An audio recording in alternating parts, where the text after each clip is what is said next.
দেশ এবং প্রবাস থেকে আপনারা যারা সংযুক্ত আছেন আমাদের ভিডিও দেখতেছেন এবং শুনতেছেন সবাইকে আন্তরিক প্রীতি ও শুভেচ্ছা জানিয়ে শুরু করছি আজকের প্রতিবেদনে অংশ নেয় অপরূপ সুন্দর আপুটির জীবনের গল্প কথাগুলো আজকে আপনাদের মাঝে তুলে ধরবো। কেন এসেছে প্রতিবেদনে বিস্তারিত আলোচনা থাকছে। তো আপুটি দেখতে খুবই চমৎকার, ওনার গায়ের রং ফর্সা, উচ্চতা ভালো আছে, পাসপোর্ট 2 ইঞ্চি লম্বা, স্বাস্থ্য ভালো, পড়াশোনা নবম শ্রেণী পাস, নামাজ কালাম পড়তে পারে, কোরআন পড়তে পারে। পরিবারে বাবা নেই, ছোট বোন আছে, মা আছে।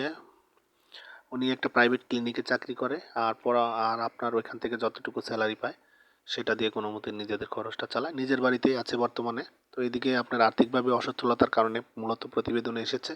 ভালো কোনো মনের মানুষ পাচ্ছে না, একজন দায়িত্ববান লোকের খোঁজে উনি প্রতিবেদনে এসেছে। ওনার কথা হচ্ছে পাত্রের বয়স একটু বেশি হোক, বিবাহিত হোক, উনি বিয়ে বসতে রাজি হচ্ছে। ওনার আগে কোনো বিয়ে শাদী হয়নি, বর্তমান বয়স হচ্ছে আপনার 20।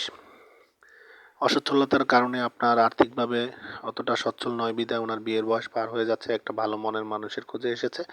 আপনারা যারা আগ্রহী আছেন স্ক্রিনে দেওয়া নাম্বার, ওনার সাথে কথা বলে ওনার নাম ঠিকানা ডিটেলস সব কিছু ওনার মুখ থেকে জেনে নেবেন। আর আমরা ইউটিউবের নিয়মকানুন মানতে গিয়ে কারণ নাম ঠিকানা বলতে পারি না, সেজন্য আন্তরিকভাবে দুঃখিত। ওনার কাছ থেকে ওনার মুখ থেকে সব কিছু জেনে সম্পর্ক তৈরি করতে পারেন।